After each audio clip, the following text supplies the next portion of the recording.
배우 김희애가 부부의 민낯을 직접 수면 위로 드러냈다. 탄탄한 연기력과 감정선이 축적된 사이다 반격은 짜릿함을 안겼다. 김희애는 지난 10일 방송된 JTBC 금토극 부부의 세계에서 예상을 뒤엎는 지선우의 저돌적 직진 행보를 이끌며 폭풍 전개의 정점을 찍었다. 김희애는 소중했던 가정이 산산조각난 지선우의 무너지는 마음을 꾹꾹 눌러 표현해왔다. 하지만 남편이 외도 상대인 한소희와 관계를 정리했다는 소식을 듣고 난 뒤 오히려 싸늘한 반격을 가하는 지선우의 모습으로 극 분위기를 순식간에 뒤바꿨다. 대뜸 남편을 데리고 한소희의 부모님 집으로 찾아간 김희애는 천연덕스럽게 저녁 식사 자리를 만들었다. 가족들까지 대면한 그는 아슬아슬 일촉즉발 상황으로 한소희를 도발했다. 김희애는 식사 도중 한소희의 엄마를 향해 댁따님이 내 남편이랑 바람을 펴서 임신했다고 폭로하며 평화롭던 한소희 가족을 초토화시켰다. 김희애는 부부의 끈을 잘라내기로 결심한 지선으로 완벽 동화돼 감춰온 복수 의지를 핵폭탄급 반격으로 실행에 옮겼다. 그의 짙은 연기 내공은 시청자들을 단숨에 숨죽이게 했고 소름이 돋을 정도의 실감나는 명장면을 탄생시켰다. 이어 뻔뻔하게 이따위 난장판을 만들어야 했냐고 분노한 남편에게 그는 나 재혁씨랑 잤어라고 응수했다. 김희애는 격렬에 찬 눈빛으로 뭐가 됐든 지금 그 기분 절대 잊지 마. 바로 내가 느꼈던 기분이니까 라며 쏘아대며 그동안 눌러왔던 지선우의 감정을 폭발시켰다. 김희애의 후련한 듯한 조소와 맹랭한 눈빛은 안방극장을 압도했다. 그동안 섬세한 표현력으로 켜켜이 쌓아온 마음의 상처와 배신, 분노가 한꺼번에 쏟아지며 강력한 반전이 휘몰아쳤다. 앞서 그는 환자의 난폭한 행동으로 얼굴에 상처를 입고 과호흡 증세까지 보이기도 했다. 학창시절 부모님을 사고로 일찍 잃은 트라우마로 인해 불안 증세를 보인 것. 김희애는 이성적이고 차분한 지선우에게 부모님에 대한 아픈 과거가 있는 사연을 그리며 측은한 연민을 불러일으켰다. 이는 그가 또 다시 동정받는 여자가 될 거다라며 이혼을 주저한 이유를 설명하는 대목이기도 했다. 김희애는 외로웠던 삶을 다시 마주하게 된 지선우의 처절한 슬픔과 비참함, 온갖 감정들을 다스리려 안간힘을 쓰는 지선우로 혼연일체됐다. 선우의 어릴 적 상처를 드러내며 처연한 슬픔을 보여주는 가하면 신뢰가 깨진 상실감과 애증까지 밀도 있게 그려냈다. 김희애표 감정의 냉온탕 열연 속에서 지선우의 강력한 카운터 펀치가 날아든 가운데 부부의 세계의 흥행 돌풍이 거세질 전망이다. 김희애의 연기력, 장르물 같은 휘몰아치는 전개 방식의 열광. JTBC 새 금토 드라마 부부의 세계가 화제다. 1회 시청률 6.2%로 JTBC 역대 첫방 최고 기록을 세웠다. 이외엔 9.9%까지 치솟더니 4회에 14%를 찍었다. 지상파 포함해 동시간대 1위는 물론이고 TV 화제성 드라마와 B드라마를 합친 방송 종합부문 1위에 올랐다. 출연자 화제성 지수에서도 주인공 부부인 김희애와 박해준이 각각 1위, 3위에 올랐다. 영국 BBC 닥터 포스터가 원작이다. 외국 원작이 한국에서 성공하지 못하는 경우가 적지 않았고 1회부터 6회까지 19금 판정을 받았기 때문에 이 드라마 성공 여부에 관심이 쏠렸다. 막상 시작되니 초반 만루 홈런이다. 미래 품이 있는 그녀 스카이캐슬의 뒤를 잇는 JTBC 웰메이드 작품이 될 것으로 보인다. 병원 부원장인 지선우는 사회적 성공과 남편의 사랑을 모두 가진 완벽한 세계의 주인공이었다. 남편 이태호는 출근하는 지선우에게 자신의 목도리를 살갑게 둘러준다.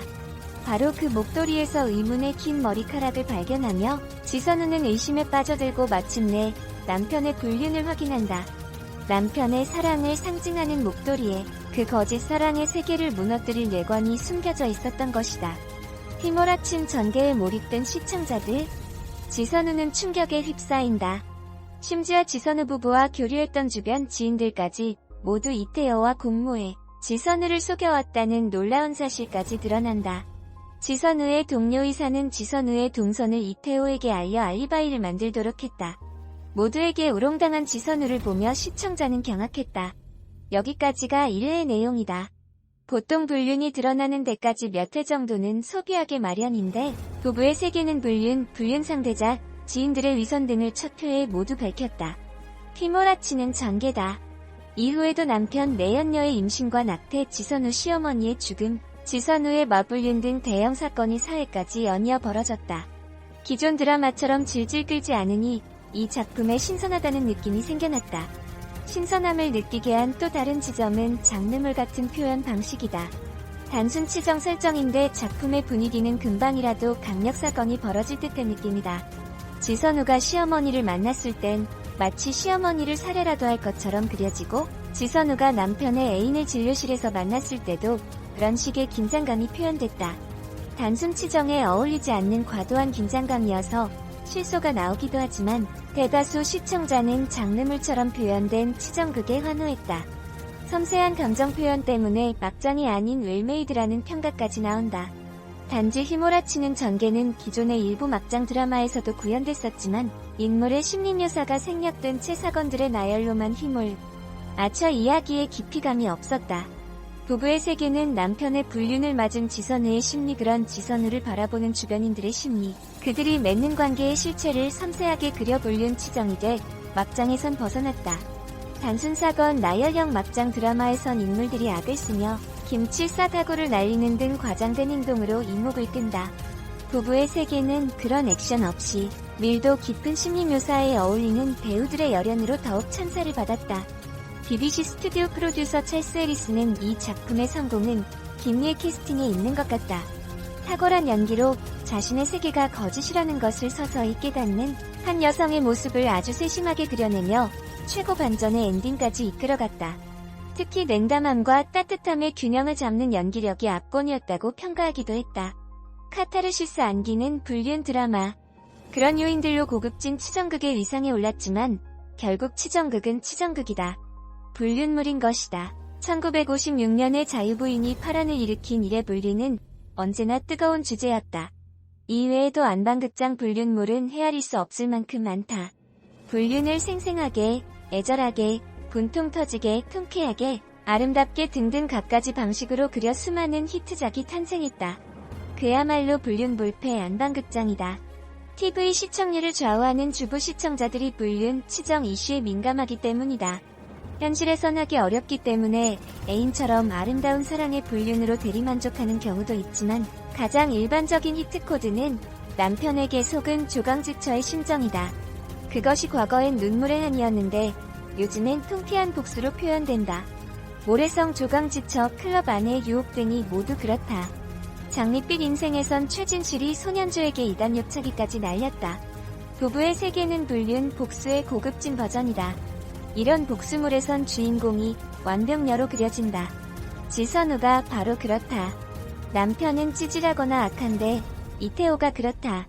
시어머니는 말도 안 되는 논리로 아들만을 두둔하는 법인데 이태호의 어머니가 그랬다. 이런 상황에서 지선우는 머리채 잡는 악다구니가 아닌 냉철한 두뇌로 복수를 감행한다.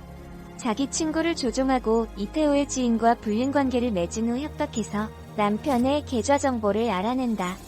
시어머니에겐 이혼할 겁니다. 빈털터리로 쫓아낼 거고요. 이 동네 다시는 발도 못 붙이게 만들 겁니다라고 통보한다. 지선우가 내 아들, 내 집, 내 인생, 뭐가 됐든 내 것 중에 그 어떤 것도 절대 손해볼 수 없어요. 이태호 그 자식만 내 인생에서 깨끗이 도려낼 겁니다라며 완벽한 복수를 다짐하는 장면에서 분당 최고 시청률인 18%가 찍혔다. 통쾌한 카타르시스다. 더불어민주당은 서울과 수도권에 화력을 집중한다. 이낙연 공동상임선거 대책위원장은 서울 종로에서 막판 유세를 이어가면서 민주당의 험지로 꼽히는 강남 지역을 찾아 후보 지원 유세를 가진다. 이인영 원내대표와 임종석 전 대통령 비서실장은 각각 최대 승부처인 인천과 경기 권역을 돌며 후보들을 지원 사격한다. 원혜영 단장을 필두로 한 라떼는 유세단과 이석현 단장이 지휘하는 들러리 유세단도 인천과 경기 권역을 집중적으로 돌며 힘을 보탠다. 특히 주말을 맞아 윤호중 사무총장과 양정철 민주연구원장, 이근영 전략기획위원장 당대의 핵심 인사 3인방은 박빙 승부를 벌이고 있는 고민정, 박성준, 박경미, 전현희 후보 지역을 잇따라 방문해 지지를 호소할 예정이다. 미래통합당도 서울과 수도권을 돌며 막판 표심 잡기에 나선다.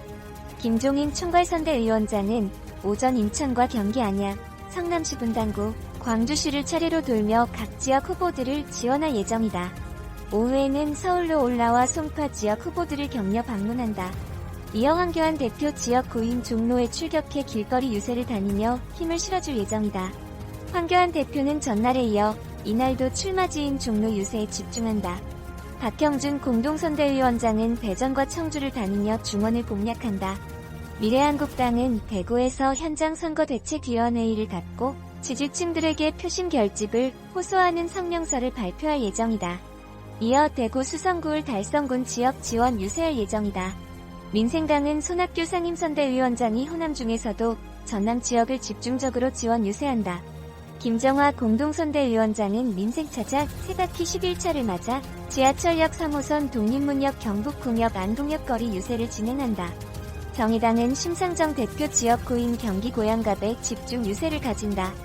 국민의당 안철수 대표는 희망과 통합의 찰리길 국토대 종주 11일차 일정을 소화한다. 열린민주당은 서울, 경기, 전남, 전북, 경북, 영남권 등 전국적으로 길거리 유세를 진행할 예정이다.